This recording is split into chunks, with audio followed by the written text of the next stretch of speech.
Let's imagine that all translators have heard my lecture yesterday and are now prepared to admit that they really don't know the meanings or the sense of what they're translating.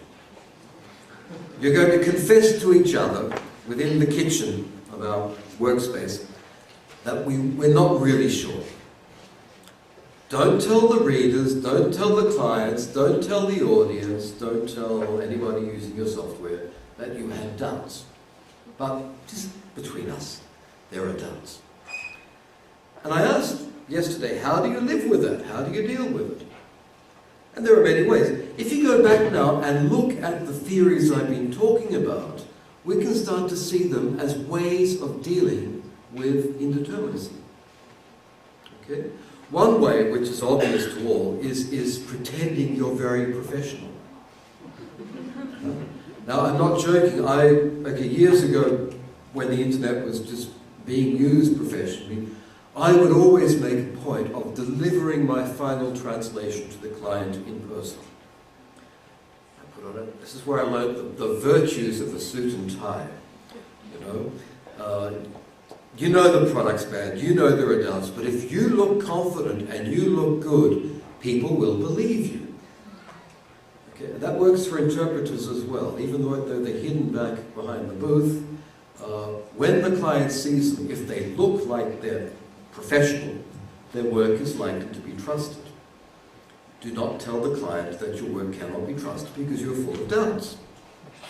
Okay? But this is part of what professionalism is. The sociology of professions, the contemporary sociology, looks at professions not as fields of expertise or special skills, professions, lawyers, engineers, architects, but fields of discourse, technical terms, technical expressions, ways of acting that exclude others and create a mystique of expertise. Everybody, every profession has its ways of pretending that they are certain. Translation, interpreting, localization are perhaps no different.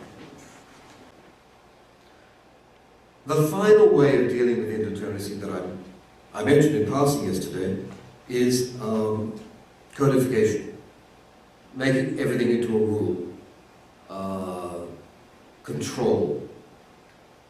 Don't look at the one thing that is uncontrolled, which is language, but control everything else that you can.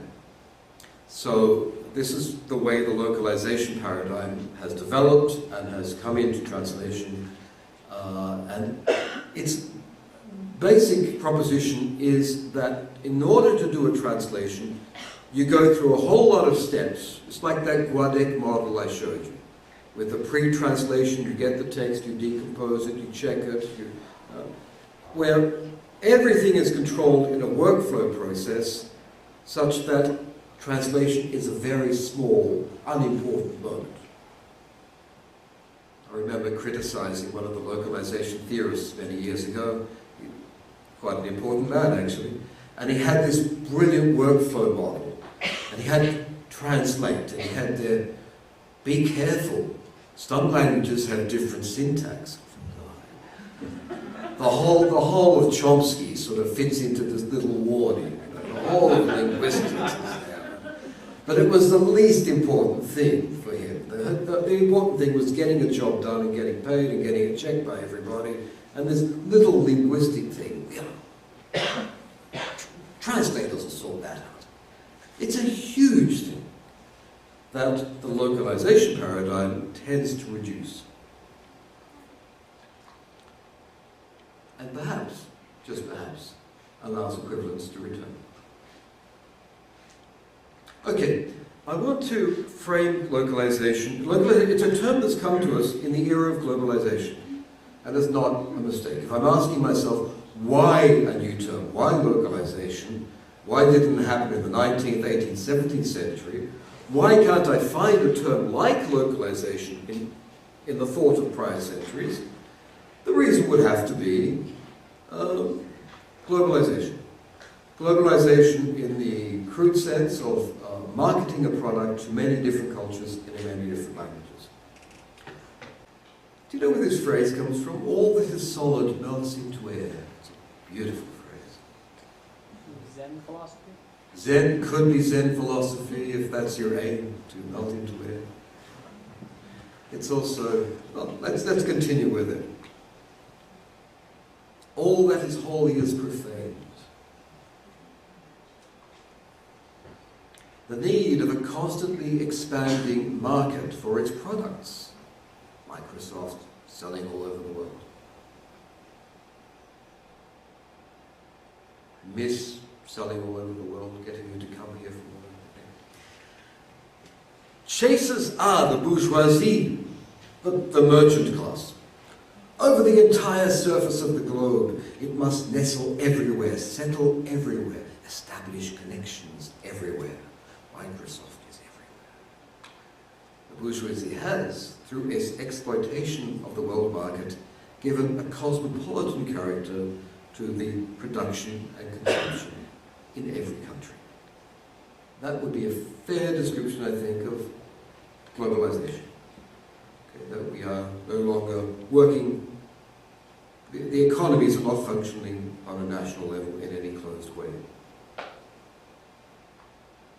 Where's it from? No. The world is flat. Sorry? The world is flat, maybe? The world is flat. I've never read it, but maybe it can. Could be that. I forgot. So it's Karl Marx. I know it's Karl Marx. Okay. Well before anything, the kind of globalization that we're talking about now, which is supposed to have developed in the 60s and 70s, it was already picked up in the early 19th century, when global trade started to emerge, and the products people consumed were not produced around the corner or by people they knew. And the products we produced were not going to people we knew. There's this anonymity in the economic exchange relationship that creates a sense of inauthenticity. All that is solid melts into air. I used to know where I was living and the people I was talking with. Now I have to communicate with all these people and I don't know anything about them. The process of globalization, technically, and now in the economic sense, developed in the second half of the 20th century, is due to some very simple facts. You lower the costs of communication and transport. It's cheaper to move. What happens? More people move, more things move. So there's more trade. Trade goes across cultures. When this happens, you tend to get areas of specialization within an economic system. And it so happens that intellectual production tends to come into central nodes in the most developed parts of the economic system, and pure consumption is on the periphery, and you get a system that works in terms of center and periphery. The center is where technologies are developed to further reduce the cost of communication and transport, to make better computers, better software, better anything. And those technologies are fed out to the periphery, which increasingly supplies the labor to actually make the products. Ideas move out, things move in. Some cultures are reduced to receiving the ideas and the technology in central languages and producing products by hand and consuming as best they can. Translation in this kind of world tends to move not equally between locations or economies or countries or languages. It moves from the center to the periphery, logically, because that's the way the ideas and the technologies move. Why is it that you are all translating from English into, or from your languages into English? Why is English such a central language? Because it's the center of the globalized economy. Sorry, used to be.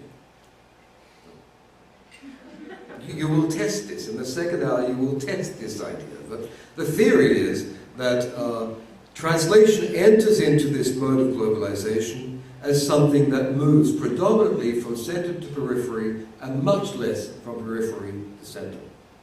And you can check out the statistics on translation flows, and that is fairly clear. Within the centre, the languages of the centre thereby extend beyond their regions of natural or L1 use and become lingua francas. This was a process of colonization and European imperialism with the European colonial languages. It's now entered a new phase where English has become a super lingua franca, but we're awaiting the next phase when Chinese will be, or is becoming the lingua franca of its own region.